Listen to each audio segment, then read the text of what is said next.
It is no longer news that Nigeria is currently grappling with, news around food insecurity.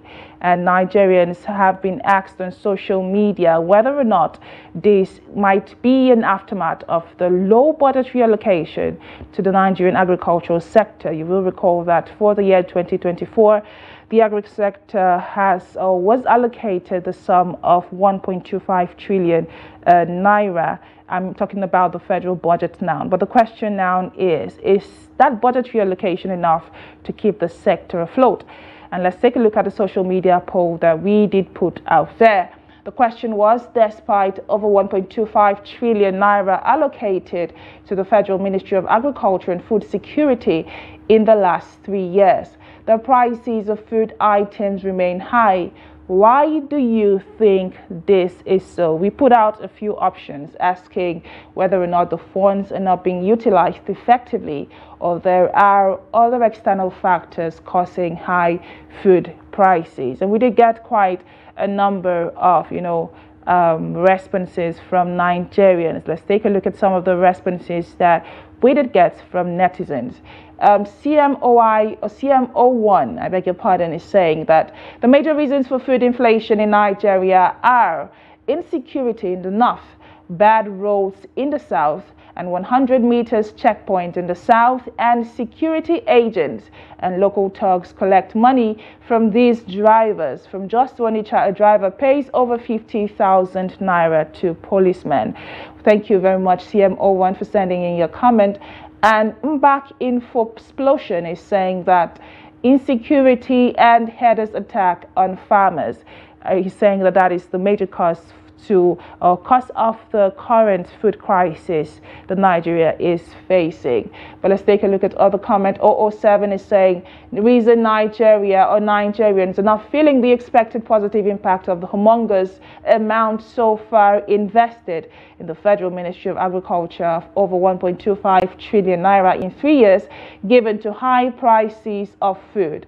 It's simple, the government lacks transparency and their funds were looted. And that is a perspective from one of the commenters, as you can see right there, 007 sharing his thought. But Gweje TG is saying he listed quite a number of reasons why he believes we as a country are currently facing the issues of or bearing the brunt of food crisis. And he's saying headers, farmers crisis, excessive diversion of Agric ministry funds by its officials, and that is corruption, border closure when local production does not match demand, and concentration of only one season mode of farming, especially southern part, and man's inhumanity to man. Well, thank you for your comment. Thank you for sending in your comment. And Nasiru Ahmed is saying insecurity. That has been, a comment we have seen from most of the commenters so far. Ibrahim Jallo is saying curb the menace of insecurity first. That has thrown away thousands of farmers. Oh, let's move away now to another comment. Onyi is saying, if a truck driver carries onions from north to Lagos and buys these at 1,500 naira a litre, who do you think will pay for it? And from that onion price, the farmer will pay driver subsidy removal, finish Nigeria, nothing more. Thank you, Onyi, for sending in your comment. And Peter Ogoche is saying that open grazing of cattle, which has resulted in farmer headers crisis, is responsible for food insecurity in the country. Thank you, Peter Ogoche, for sending in your comment on the program. And Yunus Ahmed is saying most of the funds didn't go to the smallholder farmers, and let's subsidize fertilizer and other farm inputs and see magic. In addition, insecurity must be tackled. Indeed, insecurity must be tackled. Thank you again to all of you for sending in your comments. Keep your comments rolling in and we'll definitely take a look at your responses. But I'm joined now by my guest, who is an agribusiness specialist, Dr. Prince Ajitseffini Ayodeji. Thank you, Doctor, for coming on Business Daily this morning. Thank you and good morning, everybody. Good morning to you too, Doctor. Doctor, you have heard from Nigerians diverse opinions as to why Nigeria and Nigerians as a people are, currently grappling with, the issue of food crisis. And this is despite the 1.25 trillion naira federal agric budget or allocation that we have seen so far in the past 3 years.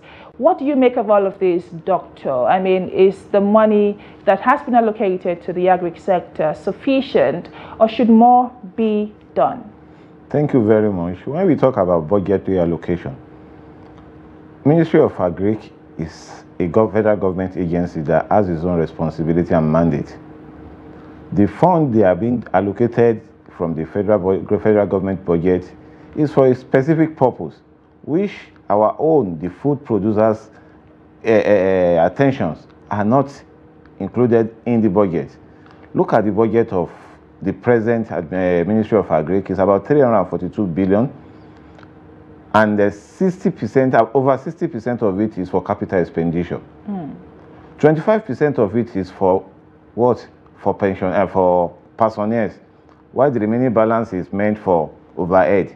Where does the food security aspect comes in? When we are to look at the capital expenditure, you know how many agencies that is under Ministry of Agric.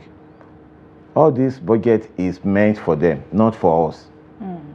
Basically, when we are talking about budget allocation for Agric, let's go back to our state government.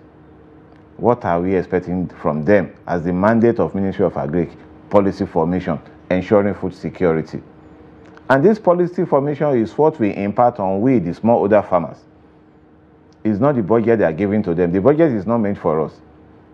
The area they can come to the aid of farmers is through the subsidizing of the farm input, creating good atmosphere for farmers to operate within. But for the investment, this goes back to the private sector. And cost of capital now is making private sector to reduce the numbers of people on farm.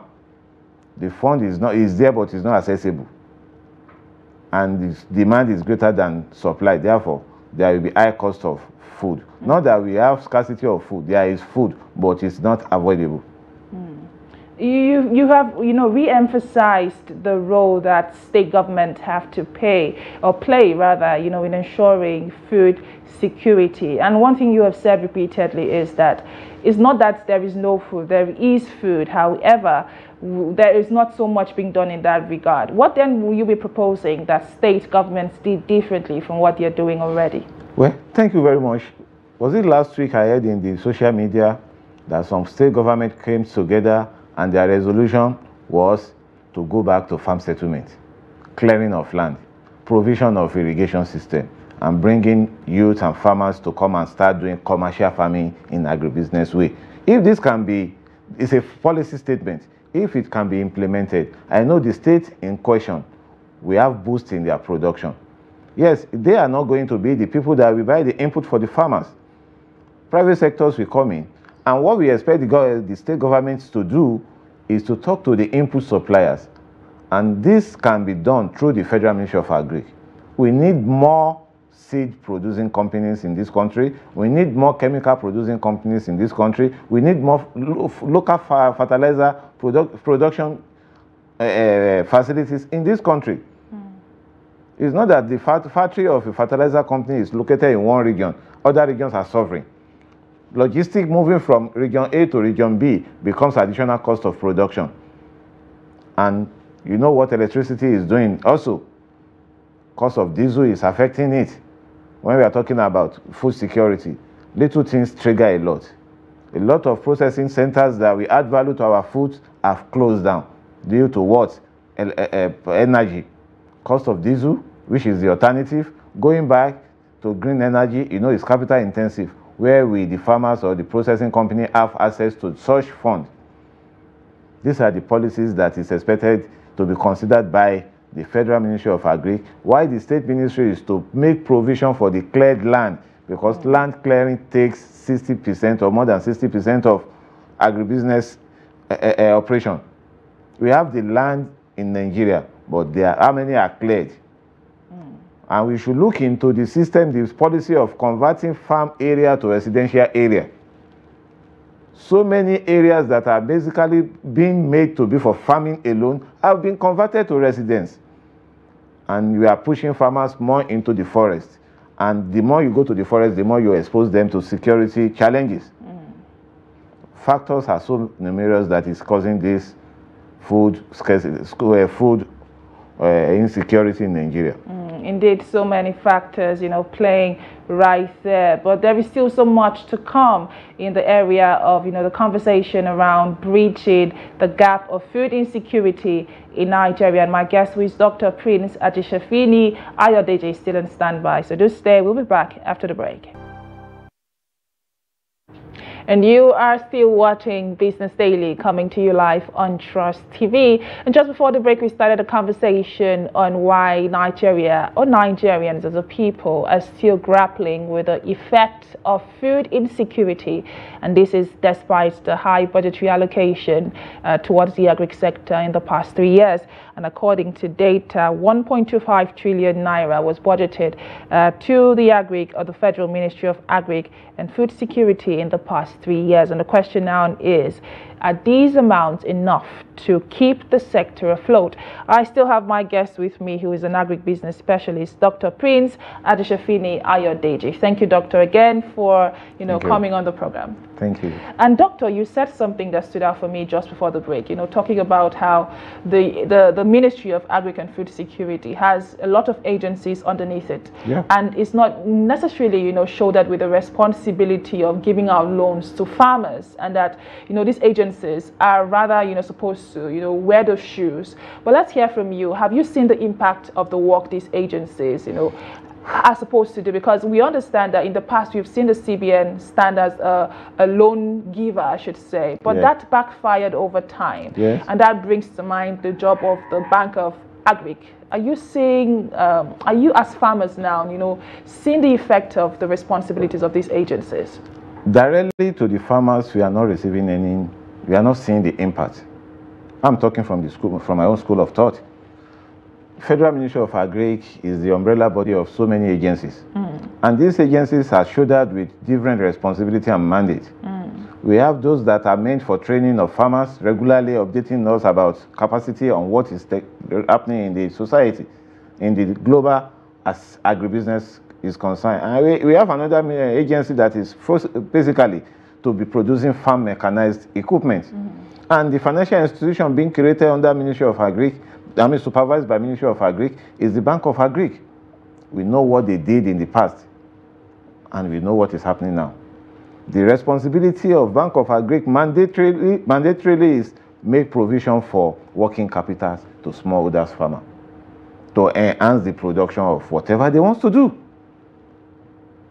And we pray such will come back to normal. Yes, Central Bank is the umbrella bank for all Nigerian banks. Gone are the days, and even it's not the responsibility of the Central Bank to be disbursing directly to the farmers. It has to go through a commercial bank, and that's why the Bank of Agric is there. Yes, we the farmers, we have our own part, role to play. We collect loan, do we pay back? That's another fact. And that was what the CBN came out to say. That's another under fact. The Anchor Borrowers program. You see, the aspect of Anchor Borrowers program is another case study, which I will not want us to delve into now. But for the budget being allocated to Federal Ministry of Agric, increasing it means you are increasing the exposure of each of the agencies. Is it coming back to the desired beneficiaries, which are the farmers? But isn't that supposed to be the end goal? I mean, why do we have all of this playing out if it doesn't reflect on our levels of food production? Isn't that supposed to be the end goal? That's supposed to be the end goal, but it's not working now. Now, the issue of insecurity is what we are battling with. And I think that was what led to the Agro Rangers being created by Civil Defense Corps. How effective it is another thing. For us to make people to go back to farm so that the production can match our population is one, give confidence of security back to the mind of farmers. People are afraid of going back. Because do you know what will be the effect? I read something whereby they said in some part of the country, if you want to go to the farm, you should be ready to pay your tax to them. And if you are not ready to pay tax, they won't allow you to operate. And if you dare operate, one will pay for it in another way. How many people has that capacity to do so? And we need to start thinking of commercial farm settlement, which is the way out of this crisis. One, if we have commercial farm settlement, crop by crop, on local government by local government, production will increase, introduction of security will be under a controlled environment. In a situation whereby you have 2,000 hectares of land, you have both the local hunters as their security, you have the official security provider, which is either the Nigerian Police Force or any of the agencies. You have them there. The ministry of the state ministries that are responsible for resources are there to provide the infrastructures, because infrastructure is another issue that is bringing problems to food security in Nigeria. I mean, from all you've said, the major contributor to high prices of food is number of the farmers that are on farm have reduced drastically. Okay, the number of farmers have reduced. Supply chain, for instance, transportation, electricity, all the logistics, issues. All the logistics issues affect the end price. From point A to point B, moving the raw food from the farm to the city, from the city to intercity, double taxation is there. Double taxation. Double taxation is there. Each local government, each state government will collect their own agricultural tax tax fund. Cost of diesel is also there. And most of the transporters now look at it, the cost of maintaining their vehicle. Just like one of the commentators said, cost of diesel, cost of tax, who will pay for it? It is the consumer. And even high cost of producing that product is another thing. Are the farmers making up to the expected yield? Are they harvesting as expected? A farmer that is expected to make a 1 ton or 2 tons of output is having less than 1 ton, and his expenditure is on the expected output of 2-3 tons. He is now getting below the ton. What do you expect such a person? If we add up all his overhead costs, all his working capital on that particular output. Therefore, technology has a place to play for the modern farming system. Before we go to the role of technology and innovation in the area of agriculture, you said something. You said that food is available, but you said something around food being available, but the affordability is not there. But the affordability is not there. What do we call it? Purchasing power is now affecting it. Not that if you get to Use Market or any local market around us here, you will see the product you want to buy. A basket of tomato you used to buy maybe less than 10,000 naira goes to 25,000. But is this the case of having maybe agencies of government like the FCCPC, for instance, FCCPC play the role of stabilizing the price? Sincerely speaking, stabilizing the price is not as easy as they have been looking at it. Because for instance, the price of tomato as we speak is currently overinflated, overpriced. Let me tell you one thing that happened during the Salah period. Some people look at it that maybe is it that we don't have tomatoes again in the country? It's only a particular region that is producing it for the whole country. What do you expect? That is number one. Number two, the logistic in moving tomato came up with the logistic of moving ram from the north to the other part of the world. They now look at it, the logistic owner look at the cost and benefit. If I move a ram at 3,000 per one, I want to move a basket of tomato at 1,000, which one will pay me? Do you know that immediately after Salah, price of tomato crashed? That's why I said in one of our programs, was it last week or 2 weeks ago, that artificial hike in price happens. We shall appeal to our people. It is not fair. So this is a man-made hike? Yes. Under the atmosphere that this is season. Yes, the number of farmers that are producing pepper or tomato has drastically come down. But let's go back to our olden days, backyard garden. Let's have our own garden where we can produce what we want to eat. If at all it's not at commercial level, it will reduce the pressure on the funds that are being imported from other parts of the country. Let's imbibe operation feed yourself. Over-reliance on one particular region supplying the other region. Let's do cross-state transaction of products.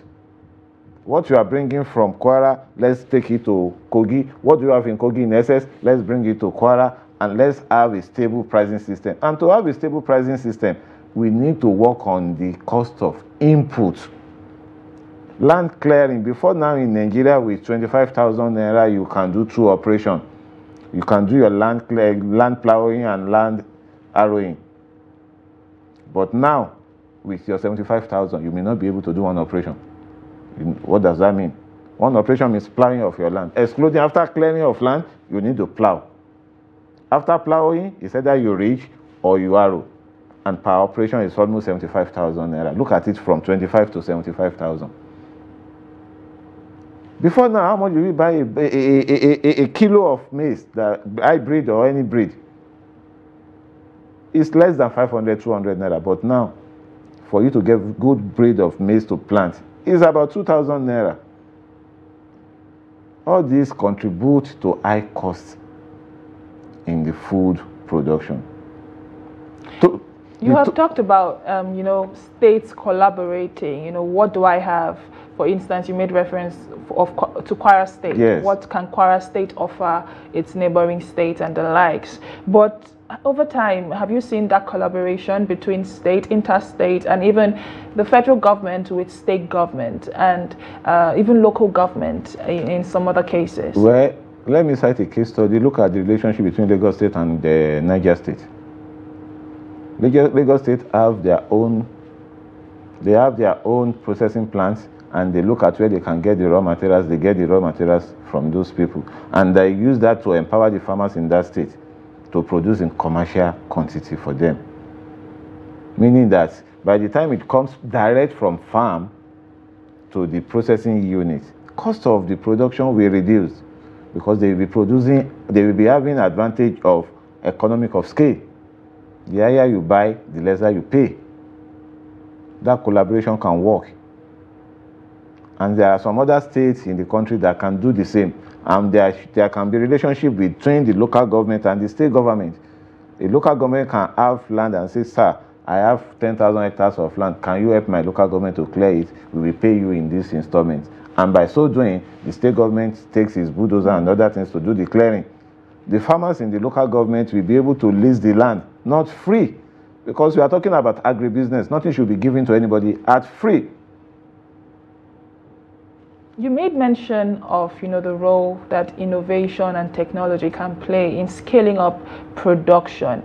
As an agribusiness owner now, are you seeing more people embrace, technology and innovation? Because we understand that we've seen, countries do that, and that has, increased and to an extent stabilized the price of food in their countries. So are Nigerian farmers embracing the place of innovation in farming? Yes, I saw something again. I'm a case study person.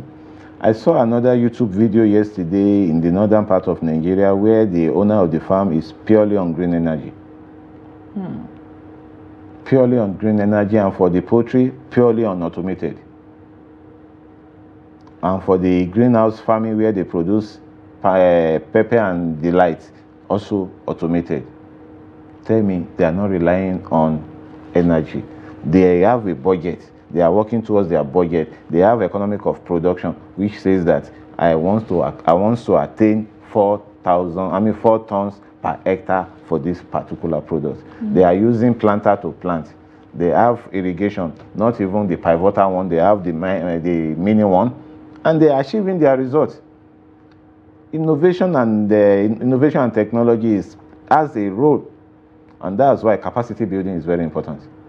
We need to retrain our farmers. And that brings, the place of government agencies now. That is where they are training and retraining. Yes. And when we talk about training, we want them to be trained in their local dialect. English is not our language. Grassroots training. Yes.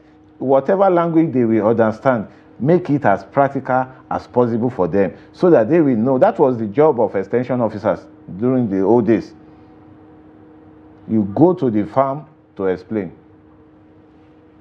You go to the farm to explain what they need to do. Because the crisis of food insecurity in Nigeria does not just start now. It has been a gunpowder that we have been piling together. And for us to get out of it, we need to bring about the normal procedure, starting from the land clearing process. When you want to do your land clearing, let's get the professional supervisor there. The way you will clear the land for farming is not the way you will clear for residential or for any other purpose. And after that, land preparation. We need to minimize our cost and in order for us to maximize our profit. In land preparation, you have done your first operation. When do you apply your first pre-margins? When do you apply your post-margins? When do you apply your insecticide? All this needs to be reminded to the mindset of the farmers. And when it comes to harvesting loss is very high, using manual ways of harvesting. And that is where the government agency needs to come in. Those that are in the area have a mandate of providing mechanization facilities to farmers. If they provide it, and the responsibility of Bank of Agric is, okay, you can go to Bank of Agric to take loan to come and buy from us. It's Bank of Agric that will pay the agency that produces it. Now the agency will release to the farmers. And if they don't want to release to farmers as individuals, they can release as cooperative. Meaning that the cooperative will be responsible for the usage of this machine. Because the percentage of loss during harvesting is another serious issue, especially in the rice production. After that, post-harvest storage. All these factors need to be breaking down and take responsibility. People that are to take responsibility should take it and face it. And this goes back to the private sector. We should not rely only on government to provide everything. We should not rely only on government to provide everything. We private sectors that are well blessed, let's diversify into agribusiness. If it is only in the mechanization area, let's bring in some automated machines which can be on lease. It can be on hire purchase.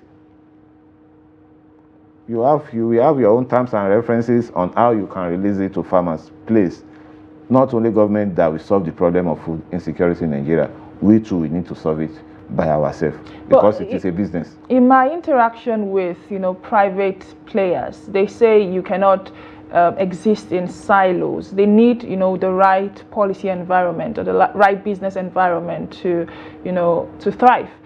That brings us to conversations around policy effectiveness, because if you want to attract private investment, then you need to have the right business environment. So far, how would you assess the business climate, the agribusiness climate in Nigeria? It's a struggling climate meant for defeated. Even the strong people in the agribusiness climate are complaining. But the way forward is for government to have a conducive policies to support the private individuals in agribusiness, either through the governmental financial institutions to give them a long-term loan, not a short-term loan. Because agribusiness is a long-term project, it's not a short-term project. And repayment plans. And the repayment, that's why I call it a long-term project. Because the repayment plan, a project that's supposed to make a repayment plan of 5 years, you can't make it in 2 years or 3 years. There will be default. And having the right peg in the right hole will make it work. Okay, before we go now, I'd like you to share your parting words, especially to farmers who are becoming discouraged. You talked about the drop in the number of farmers. Farmers that are becoming discouraged. I'd like for you to share your parting words. Thank you very much. My candid advice and appeal to we the farmers out there is that this is the first job Almighty God created in the world, and you have been opportune to be one of it. Don't feel bad. Don't be discouraged. As an entrepreneur, risk is part of our business. Let's continue with the risk one day, and we are getting there soon. God will bless us. This job is a blessed job. It's a job that you can give to your children and children to be. Please don't be discouraged. God will replenish our purse in abundance. Well said, Dr. Ajitseffini Ayodeji, who is an agribusiness specialist. Thank you for all the insight you've shared with us this morning on Business Daily. Well, this is where we draw the curtains on today's edition of the program.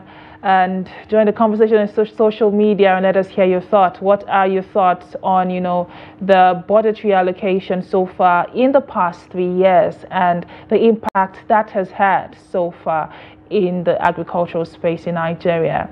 My name is Chiamaka Enendu. Thank you for watching, and bye for now.